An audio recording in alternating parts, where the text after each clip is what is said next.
Shalom Bapak Ibu Saudara. Mari kita melihat Amsal pasal 6 ayat 1-5.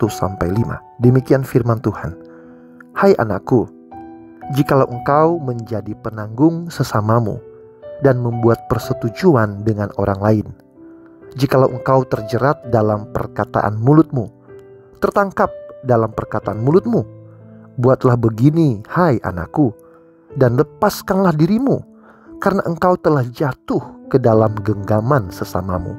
Pergilah, berlututlah, dan desaklah sesamamu itu.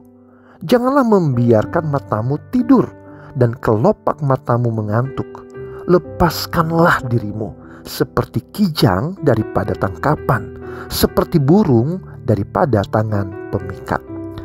Bapak saudara, menolong sahabat, menolong orang lain memang tindakan yang baik.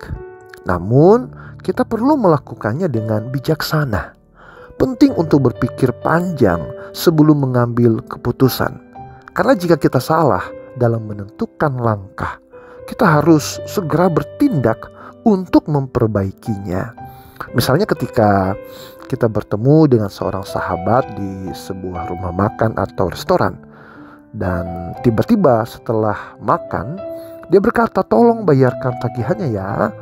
Nah, biasanya kita kebanyakan orang Jawa karena sungkan secara refleks biasanya menjawab, "Oh ya, oke, gampang, jangan khawatir."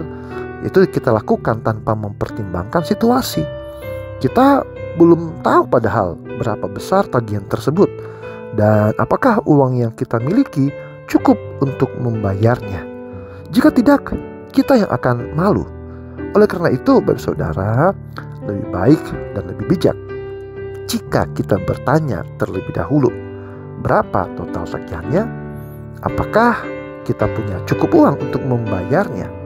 Dengan begitu, kita dapat menghindar masalah. Dan saudara, dalam kitab Amsal terdapat peringatan tentang bahaya terjerat oleh perkataan kita sendiri ketika berusaha menolong teman, sahabat, atau orang lain. Seseorang bisa menjadi penjamin utang sahabatnya tanpa memahami besaran utang tersebut.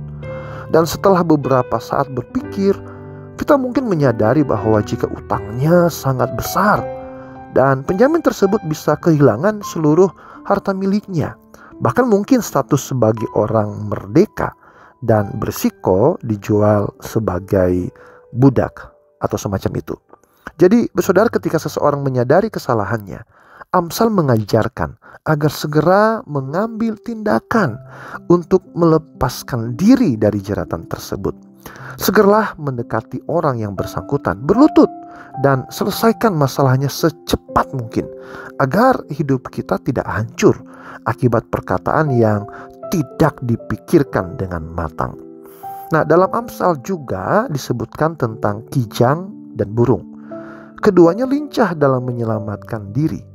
Demikian pula jika kita tanpa sadar terjerat dalam janji atau menjadi penjamin bagi orang lain tanpa berpikir panjang, kita harus segera menyelesaikannya dengan tindakan yang cerdik. Nah, apa hikmat yang bisa kita ambil dari renungan firman Tuhan hari ini? Yaitu menolong orang lain memang perbuatan baik, tetapi harus dilakukan dengan bijaksana. Sebaiknya kita bertanya lebih dulu secara detail, berapa banyak yang harus saya bantu? Apakah saya mampu untuk melakukannya?